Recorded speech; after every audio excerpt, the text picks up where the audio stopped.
remember that day in the smallest details, as if someone put it on repeat and keeps forcing me to relive every second again and again. We were sitting in the kitchen, and my husband, as if nothing was wrong, was drinking tea while scrolling through something on his phone. Meanwhile, I was holding a folder with documents for the apartment, the one we had dreamed about for the last 2 years. 40 million rubles. Not just a number. It was years of work, sleepless nights, my side jobs, a sold country house, and help from my parents. Just sign it and you'll pay, he said without even looking up. At first, I didn't even understand what he meant. What do you mean? I asked, flipping through the pages. And then it felt like I had been hit with cold water. In the ownership section, it wasn't my name. Not even his. It was his mother's. I read it again. And again. My heart started beating faster. Is this a mistake? I asked quietly. He finally looked at me. Calm. Too calm. No. Then why is the apartment in your mother's name? He shrugged, like we were talking about buying a kettle. It's safer. Something inside me tightened. Safer for who? He put his phone down and sighed, like I was asking something stupid. Look, you know how unstable everything is right now. Business, taxes, risks. If it's in Mom's name, no one can take it. No one. I felt my voice start to shake. Not even me. He smirked. And why would you even bring that up? That was the exact moment something clicked inside me. I looked at the documents, then at him. And for the first time in our marriage, I didn't see my husband. I saw a stranger. Because I'm paying for this apartment, I said slowly. Half of the money is mine. He frowned. So what? We are family. A family where I have no rights to the home. He stood up sharply. Here we go again. I told you, it's just a formality. A formality. 40 million rubles, a formality. I closed the folder and carefully placed it on the table. My hands were shaking slightly, but inside, a cold clarity was rising. And what if we get divorced? He froze for a second. Just a second. But I noticed. Why would we get divorced? Just hypothetically, I said slowly on purpose. He looked away. That was enough. You don't trust me, he finally said, but now less confidently. I let out a quiet laugh. Interesting. You're the one putting the apartment in your mother's name, and I'm the one who doesn't trust you. He started getting irritated. You're twisting everything. This is normal practice. Normal for who? I raised my voice. For men who want to protect themselves at their wife's expense. He slammed his hand on the table. Enough. The silence in the kitchen became heavy. I looked at him and suddenly remembered how everything started. How he used to say, "We'll do everything together." How he promised we'd have our own place where no one interferes. And now, his mother. The same woman who, from day one, made it clear I wasn't good enough. Who showed up unannounced, check how I cooked. And once said directly, good wives don't argue with their husbands. And now the apartment was in her name. A coincidence? No. I stood up from the table. I'm not signing this. He looked at me like I said something absurd. What do you mean? I mean it literally. I'm not giving a single ruble unless the apartment is in both our names. He started laughing. Nervously. You're serious right now? Absolutely. He stepped closer. You do realize the deal will fall through? I do. We'll lose this apartment. Then we lose it.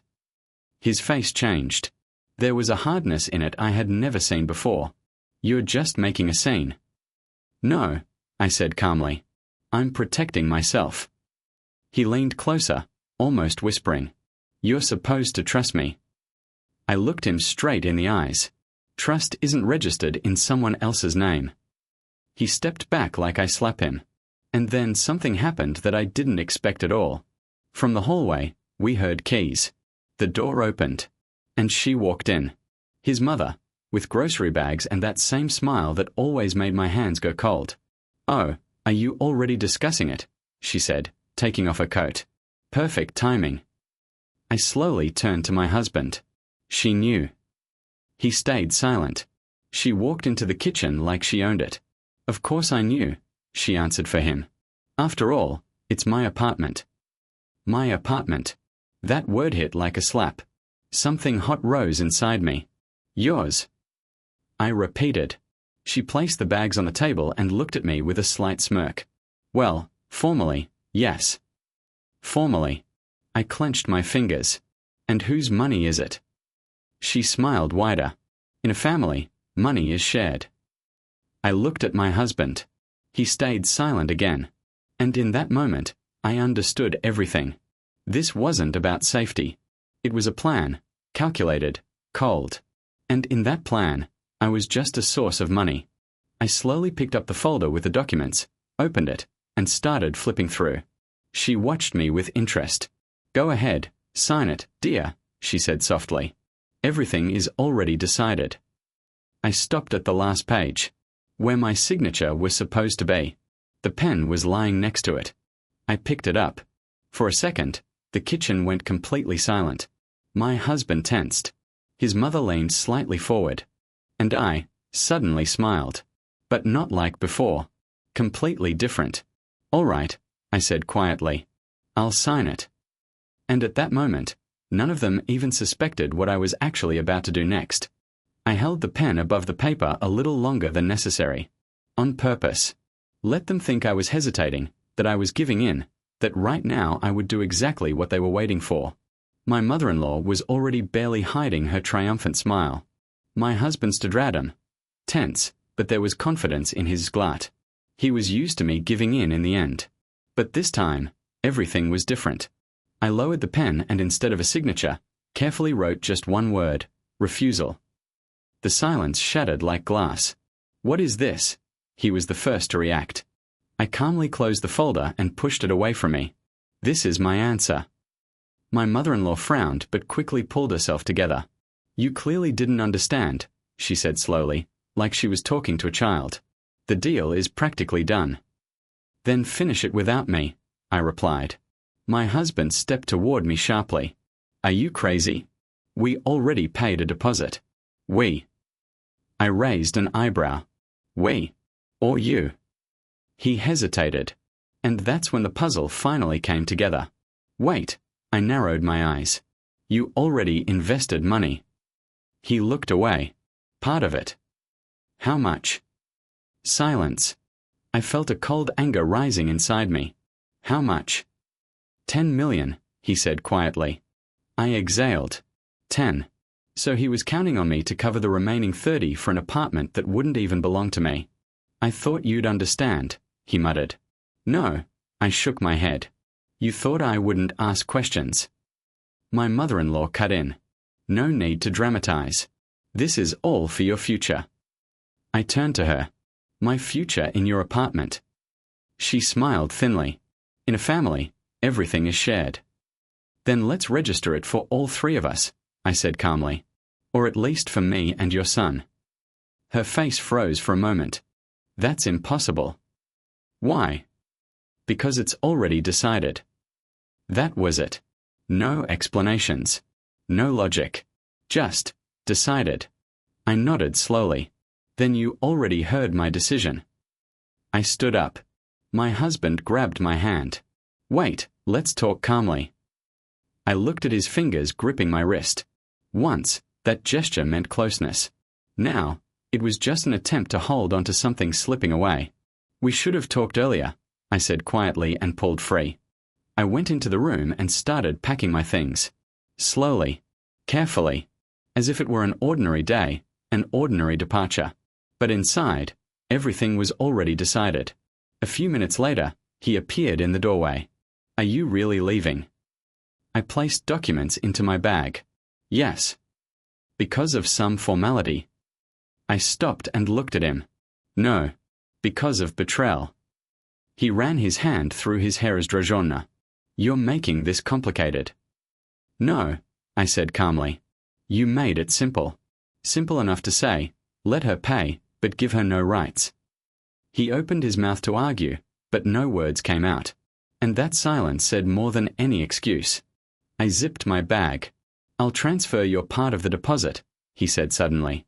So you won't worry. I let out a small laugh. Do you really think this is about money? He said nothing. I walked past him into the hallway.